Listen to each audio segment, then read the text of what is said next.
ایک جادوئی سلطنت میں گلاب نام کا ایک مہربان اور شریف شہزادہ اور کانٹا نام کی ایک منفرد شہزادی رہتی تھی۔ گلاب شہزادے کا دل پنکھڑیوں کی طرح نرم تھا، جو دوسروں کی مدد کے لیے ہمیشہ تیار رہتا تھا، جبکہ کانٹے کی شہزادی اگرچہ ظاہری طور پر کانٹے دار تھی، لیکن ایک مہربان اور خیال رکھنے والی روح بھی تھی۔ ایک دن بادشاہ نے ایک عظیم جشن کا اہتمام کیا، جس میں ہمسایہ ممالک کے تمام شاہی خاندانوں کو بلایا گیا۔ شہزادہ روز، جو اپنی سخاوت کے لیے جانا جاتا تھا، اس نے خوبصورت گلاب بادشاہ کے مہمانوں کو بانٹنے کا فیصلہ کیا۔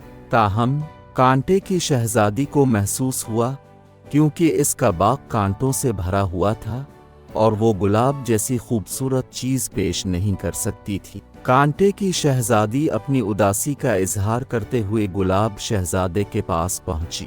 گلاب نے اس کے جذبات کو سمجھتے ہوئے مشورہ دیا، آؤ مل کر کام کریں۔ تمہارے کانٹے خوبصورت پھول چھپا سکتے ہیں، ہم کچھ منفرد اور خاص بنا سکتے ہیں۔ اس خیال کو قبول کرتے ہوئے کانٹے کی شہزادی اور گلاب شہزادہ نے مل کر کام کیا۔ انہوں نے دریافت کیا کہ کانٹوں کے درمیان غیر معمولی لچکدار پھول تھے۔ انہوں نے مل کر ایک شاندار گلدستہ تیار کیا، جس میں گلاب کی نرمی کو کانٹوں کی طاقت کے ساتھ ملایا گیا۔ جشن کے دوران جب مہمان شاندار گلدستے کو دیکھ کر حیران رہ گئے، انہوں نے انکشاف کیا، ہر کانٹے کے پیچھے دریافت کرنے کے قابل ایک پھول ہوتا ہے۔ کہانی کا اخلاقی سبق یہ ہے کہ ہمارے اختلافات ہمیں خاص بناتے ہیں۔ ایک دوسرے کی خوبیوں اور کمزوریوں کو دیکھ کر کچھ خوبصورت اور منفرد بنا سکتے ہیں۔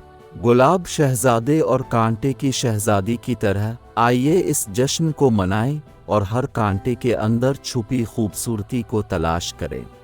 دیکھنے کے لیے شکریہ۔